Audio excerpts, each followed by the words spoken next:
নমস্কাৰ প্ৰিয় শিক্ষাৰ্থীসকল 2025 চনত যিসকলে হাই ছেকেণ্ডাৰী ফাইনেল পৰীক্ষা দিব তেওঁলোকৰ বাবে লৈ আহিছোঁ এটি নতুন খবৰ 2025 চনৰ হাই ছেকেণ্ডাৰী ফাইনেল পৰীক্ষা দিয়া ছাত্ৰ ছাত্ৰীসকলৰ বাবে আহিছে এটা নতুন আপডেট আসাম হাই ছেকেণ্ডাৰী এডুকেশ্যন কাউন্সিলে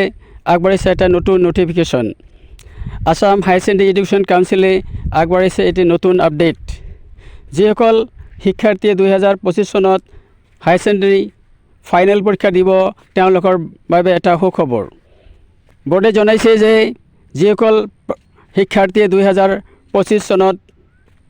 হাই ছেকেণ্ডাৰী পৰীক্ষা দিব তেওঁলোকে প্ৰেক্টিকেল আৰু থিয়ৰী এই দুটা বিষয়তে পৰীক্ষা দিব লাগিব আৰু দুটা বিষয়তে উত্তীৰ্ণ হ'ব লাগিব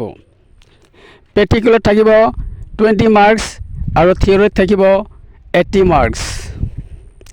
কোনকেইটা বিষয়ত প্ৰেক্টিকেল হ'ব সেইকেইটাও নিৰ্ধাৰণ কৰিছে বোৰ্ডে এইকেইটা বিষয়ত হ'ব practical number 1 accountancy number 2 business studies number 3 economics number 4 finance number 5 political science number 6 sociology number 7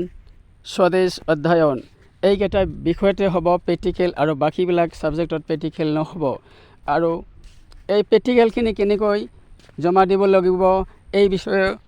সেই বিষয়েও আগবঢ়াইছে বোৰ্ডে এটা পৰামৰ্শ ছাত্ৰ ছাত্ৰীসকলে প্ৰজেক্টখিনি দলগতভাৱে নাইবা ব্যক্তিগতভাৱে শিক্ষকক জমা দিব লাগিব নাম্বাৰ 7 প্ৰজেক্টখিনি জমা দিয়াৰ আগতে লিখাখিনি নিজৰ হেণ্ড ৰাইটিঙত হ'ব লাগিব